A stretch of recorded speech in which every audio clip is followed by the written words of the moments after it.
Kuwait বিশ্বের সবচেয়ে ধনী দেশগুলোর মধ্যে একটি।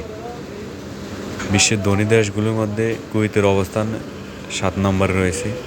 এই দেশে কুয়েতি টাকার নাম হলো দিনার। এক দিনার প্রায় বাংলাদেশের 400 টাকা।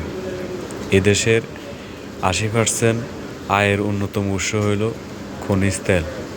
প্রচুর তেল রয়েছে এদেশের মধ্যে। বিশ্বের প্রায় 30% তেল এখানে মজুদ রয়েছে।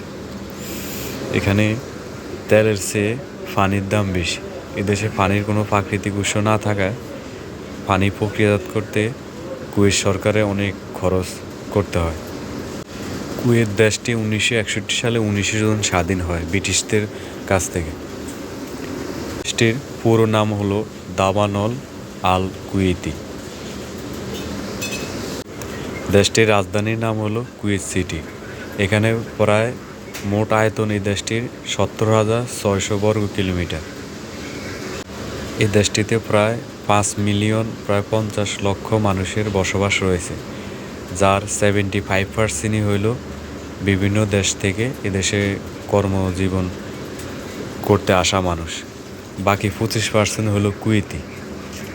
বাংলাদেশ, ভারত, মিশর, নেপাল, ফিলিপাইন বিভিন্ন দেশের প্রায় 75% লোক এখানে বসবাস করে। দেশটির প্রধান ধর্ম হলো ইসলাম।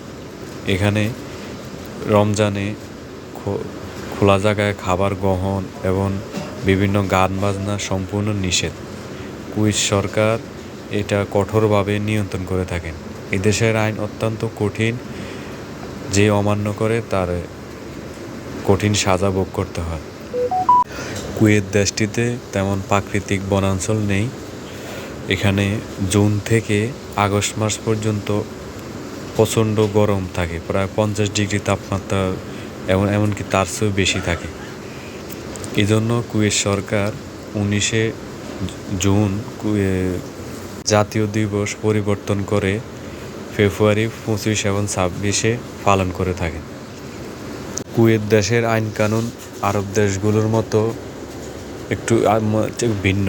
এখানে সব কিছু কঠোরভাবে নিয়ন্ত্রণ করা হয় এবং এখানে মানুষ স্বাধীনভাবে নিজের মতো করে চলাফেরা করতে পারে। কোনো রকম ভয়ভীতি তাদের ভিতরে থাকে না, সুন্দরভাবে চলাফেরা করতে পারে।